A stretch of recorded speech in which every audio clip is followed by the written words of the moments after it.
Hello, welcome to Mistru tutorials. இப்போ ஃபோட்டோஷாப்பில் ஒரு 3D ஆப்ஜெக்ட் எப்படி க்ரியேட் பண்ணுறதுன்னு சொல்லிட்டு பார்ப்போம்.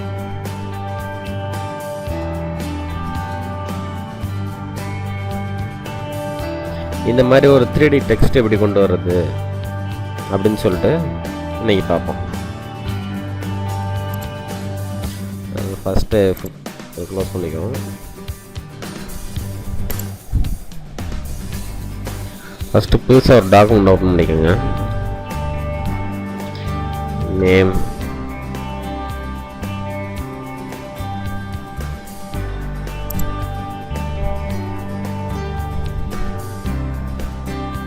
ஓப்பன் பண்ணியாச்சு. இப்போ வந்து ஓப்பன் பண்ணிவிட்டு டெக்ஸ்ட்,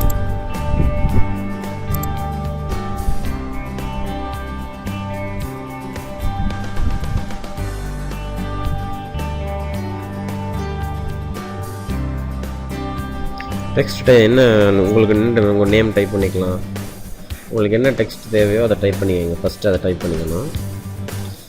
அப்புறம் இதை செலக்ட் பண்ணி நம்ம வந்து ஃபாண்ட்டை உங்களுக்கு என்ன ஃபாண்ட்டு தேவையோ அதுக்கு தகுந்த மாதிரி மாற்றிக்கணும்.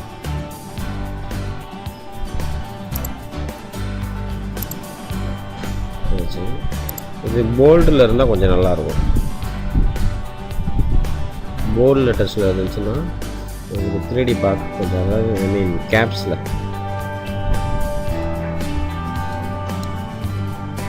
ஸோ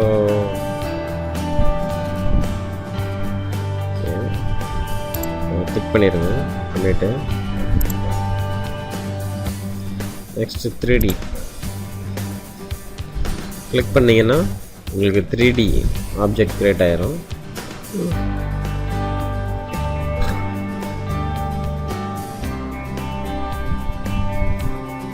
கேப்ஸ் லாக்கை ரிமூவ் பண்ணிவிட்டு ரோல் பண்ணுங்கள். இந்த ஆப்ஷன் வந்து பார்த்திங்கன்னா உங்களுக்கு வந்து 360 டிகிரியில் இது ரொட்டேட் ஆகும்.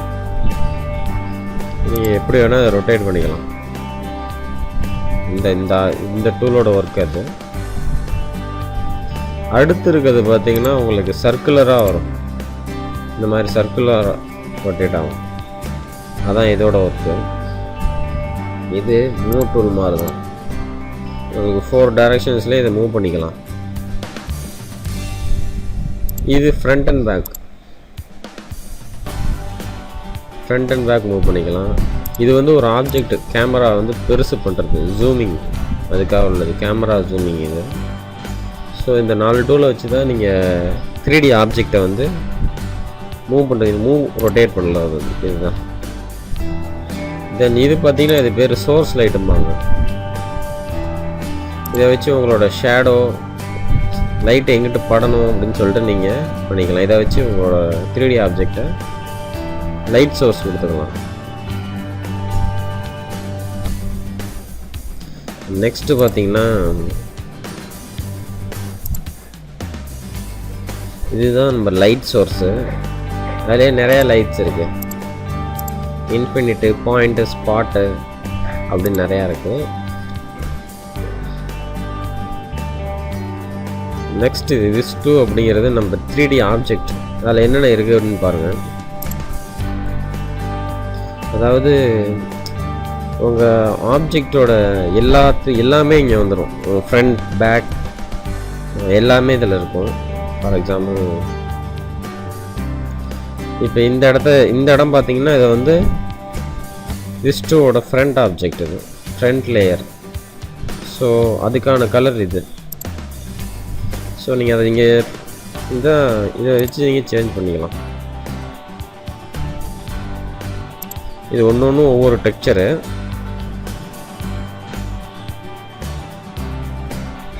நீங்கள் இதை கிளிக் பண்ணிங்கன்னா உங்களுக்கு அப்படியே அந்த டெக்ஸ்சர் அந்த இமேஜில், அந்த 3D ஆப்ஜெக்டில் கிரியேட் ஆயிடும்.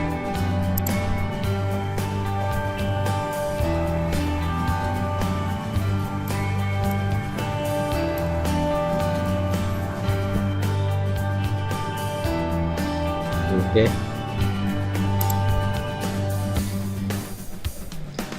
இது பார்த்தீங்கன்னா பீவல் எக்ஸ்டென்ஷன் மெட்டீரியல்னால் சுற்றி இருக்கிறது தான் எக்ஸ்டென்ஷன் மெட்டீரியல் அப்படிம்பாங்க. அதை செலக்ட் பண்ணிவிட்டு அதோட கலரையும் மாற்றணும்.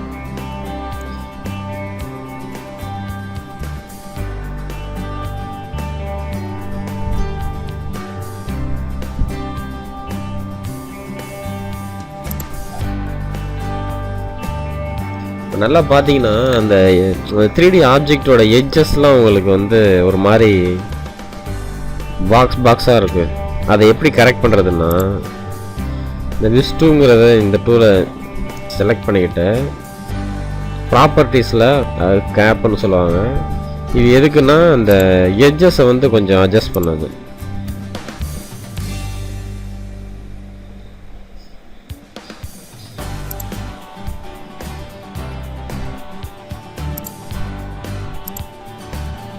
அந்த எட்ஜ் எப்படி இருக்கணும் அப்படின்னு சொல்கிறதுக்கு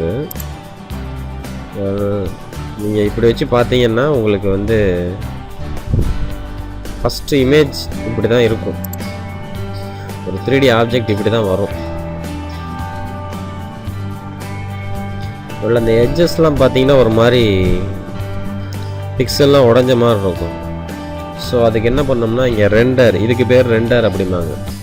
3D ஆப்ஜெக்ட் லேயரில் வந்து 3D ஆப்ஜெக்டை செலக்ட் பண்ணிக்கிட்டிங்கன்னா ரெண்டர் அப்படின்னு சொல்லி ஒரு ஆப்ஷன் இந்த இடத்துல வரும். இதை கொடுத்தீங்கன்னா உங்களுக்கு அப்படியே இமேஜ் ரெண்டர் ஆகும். அப்போ தான் உங்களோட ஒரிஜினல் இமேஜ் எப்படி இருக்குது அப்படின்னு சொல்லிட்டு தெரியும். இப்போ ரெண்டர் கொடுத்தோன்னே பார்த்தீங்கன்னா அந்த எட்ஜஸ்லாம் ஸ்மூத் ஆயிரும். ஸோ உங்களுக்கு வந்து ஒரிஜினல் எட்ஜ் இப்படி தான் இருக்கும். ரெண்டர் இதுக்காக தான் கொடுக்குறோம். ஃபுல்லாக உங்களுக்கு ரெண்டர் ஆகணும். இப்போ கீழே எனக்கு பார்த்தீங்கன்னா 1% வந்துருக்கு. 17 minutes 18 minutes சொல்லுது. ஸோ அவ்வளோ நேரம் வெயிட் பண்ணிங்கன்னா உங்களுக்கு இமேஜ் வந்து சூப்பராக பர்ஃபெக்டாக வரும். ரெண்டர் கொடுக்கலன்னா அது உங்களுக்கு நல்லாவே இருக்காது, ஒரு ஒரிஜினாலிட்டி வராது.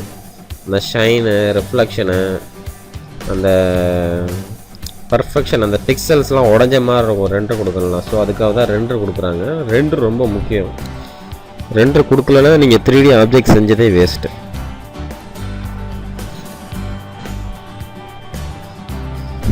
ரெண்டரை வர வரைக்கும் வெயிட் பண்ணுவோம்.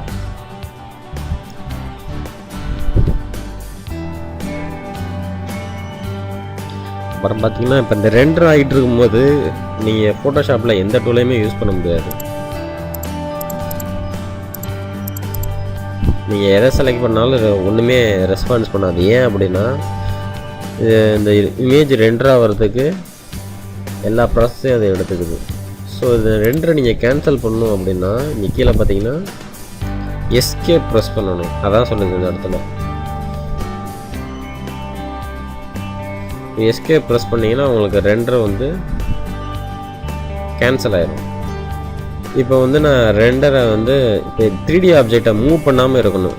இப்போ ரெண்டர் பண்ண வரைக்கும் 3D ஆப்ஜெக்டை மூவ் பண்ணாமல் இருக்கணும். இப்போ சப்போஸ் நான் 3D ஆப்ஜெக்டை மூவ் பண்ணிட்டேன் அப்படின்னா நீங்கள் ஃபஸ்ட்லேருந்து ரெண்டர் பண்ணுற மாதிரி இருக்கும்.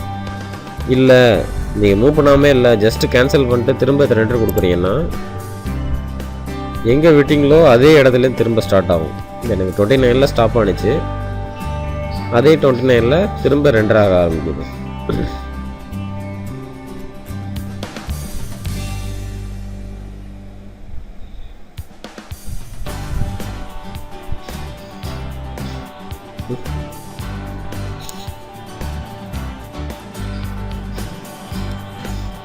நல்லா பார்த்தீங்கன்னா அந்த ரெண்டர் ஆக ஆக உங்களுக்கு அந்த எஸ்ஸுக்கு பக்கத்தில் ரிஃப்ளெக்ஷன்ஸு, டீ ரிஃப்ளெக்ஷன்ஸ், ஷேடோஸ் எல்லாமே அப்படியே ரியலாக உங்களுக்கு கிடைக்க முடியும், ஒரிஜினாலிட்டியாக கிடைக்கும்.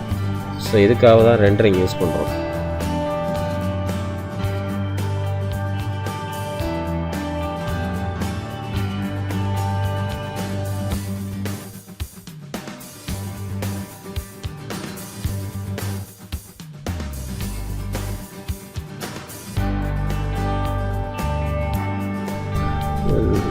இந்த 3D ஆப்ஜெக்ட்டுக்கு நீங்கள் ரிஃப்ளெக்ஷன் கிரியேட் பண்ணணும்னு சொல்லிட்டு நினச்சிங்கன்னா அதுக்கும் ஆப்ஷன் இருக்குது. ஜஸ்ட் இது பார்க்க ரியாலிட்டியாக இல்லை அப்படின்னு நினச்சிங்கன்னா ரிஃப்ளெக்ஷன் கிரியேட் பண்ணிக்கலாம். அது எப்படி பண்ணுறதுன்னா 3Dயை கிளிக் பண்ணிட்டு என்விரான்மெண்ட் போயிட்டு அதில் வந்து ஷேடோஸ், கிரவுண்ட் பிளேன் அப்படின்னு சொல்லிட்டு ஒரு ஆப்ஷன் இருக்கும். அதில் கலர்ஸில் ஆப்டிக்கலி அப்படின்னு சொல்லிட்டு ஒரு ஆப்ஷன் இருக்குது. அதை நீங்கள் இன்க்ரீஸ் பண்ணிங்கன்னா உங்களுக்கு கீழே ரிஃப்ளெக்ஷன் தெரியும்.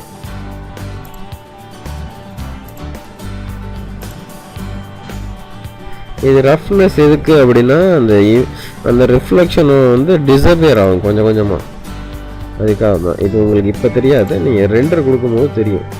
ஸோ அதை வச்சு நீங்கள் எவ்வளோ ரஃப்னஸ் இருக்குது அப்படின்னு சொல்லிட்டு இப்போ தெரியுதா, இந்த ரெண்டர் கொடுத்தாலும் தெரியுதா உங்களுக்கு அந்த ரிஃப்ளெக்ஷனோட எட்ஜஸ்லாம் கொஞ்சம் டிஸப்பியர் ஆன மாதிரி இருக்கும். ஸோ இதுக்காக தான் யூஸ் பண்ணுறோம் இந்த ரஃப்னஸ்ஸு. ஸோ இன்னும் கூட ரஃப்னஸை கொஞ்சம் இன்க்ரீஸ் பண்ணிக்கிட்டு ரிஃப்ளெக்ஷன் கொஞ்சம் டிக்ரீஸ் பண்ணிக்குவோம்.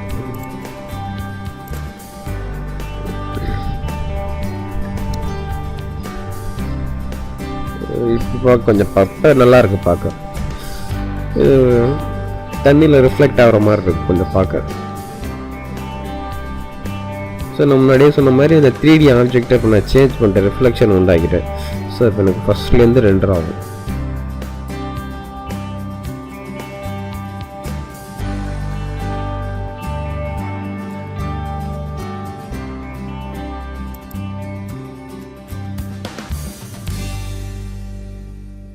இதை 100% ரெண்டராக விட்டிங்கன்னா உங்களுக்கு இமேஜ் வந்து இந்த 3D ஆப்ஜெக்ட் வந்து ரொம்ப ரியாலிட்டியாக கிடைக்கும். நெக்ஸ்ட்டு பார்த்தீங்கன்னா எனக்கு பேக்ரவுண்ட் வந்து ஒயிட்டாக இருக்குது. ஸோ இப்போ அந்த பேக்ரவுண்டை நான் சேஞ்ச் பண்ணோம் அப்படின்னா ஃபஸ்ட்டு லேயரில் இருக்கலாம், லேயர் 0 அதான் நம்ம பேக்ரவுண்டை அதை அன்லாக் பண்ணிடுவோம். லாக் எடுத்து விட்டு டெக்ஸ்சர் டூலை செலக்ட் பண்ணிக்கிட்டு ஸோ நம்ம இந்த பேக்ரவுண்டில் கொஞ்சம் டெக்ஸ்சர் உண்டாகும். இந்த மாதிரி தான் உண்டாச்சு. நெக்ஸ்ட் இன்னும் கொஞ்சம் எஃபெக்ட்ஸ் கொடுக்கணுன்னா லேயரில் வச்சு டபுள் கிளிக் பண்ணிங்கன்னா உங்களுக்கு இந்த மாதிரி layer style option tool bar open ஆகும்.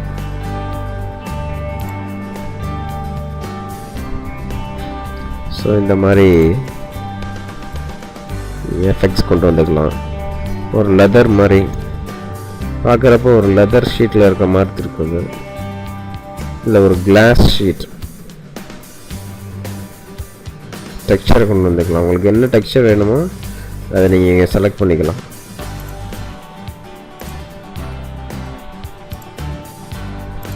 புதுசாக டெக்ஸ்சர் வேணும்னா அதை கூட நீங்கள் கொண்டு வந்துக்கலாம் இங்கே. ஸோ நான் இந்த டெக்ஸ்சர் செலக்ட் பண்ணிக்கிறேன்.